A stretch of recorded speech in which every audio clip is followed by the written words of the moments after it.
Burger, fuchka, coffee এত এত মজার খাবার আর সাথে থাকবে মনোরম পরিবেশ, সব কিছু নিয়ে থাকবে আজকে আমার ভিডিও।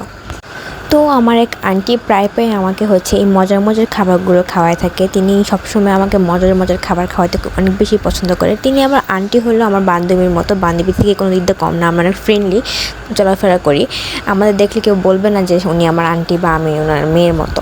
তো যাই হোক, মা মেয়ের সম্পর্ক এমন হওয়াই উচিত, আমি মনে করি ফ্রেন্ডলি হবে। তো আমরা মনোরম পরিবেশ দেখতে দেখতে যাচ্ছে আর কথা বলতেছিলাম যে দোকানটা যদি আজকে অফ হয় তাহলে কি হবে। দোকানটা খুবই ছোট, কিন্তু খাবারগুলো অসাধারণ মজা। আমি কি বলবো, বললে বোঝাতে পারবো না আপনাদেরকে। আমাদের কিন্তু ছোট থেকেই বড় হয়, তাই না? যদি জিনিসগুলো ভালো হয়, মানে কি বলে, কোয়ালিটিফুল হয়, তাহলে কিন্তু মানুষ কিন্তু আসবে, ঘুরে ফিরে খাবে। আমি কিন্তু এখানে প্রায় আসি খাওয়ার জন্য, শুধুমাত্র খাবারগুলো মজা হওয়ার জন্য। জায়গাটা এমন 5 স্টার না, কিন্তু খাবারগুলো এত বেশি মজা যে লোভনীয়, আপনারা দেখেই বুঝতে পারতেছেন। কিন্তু মান অনুযায়ী, টাকা মান অনুযায়ী খাবারগুলো কিন্তু অনেক মজা। ফুচকাটা তো মুখে দেওয়ার সাথে সাথে মুখে টকে একদম মুখটা ভরপুর হয়ে যায়। আমার তো এখন আবার ক্ষুধা লাগতেছে ভিডিও এডিটিং করতে যায়।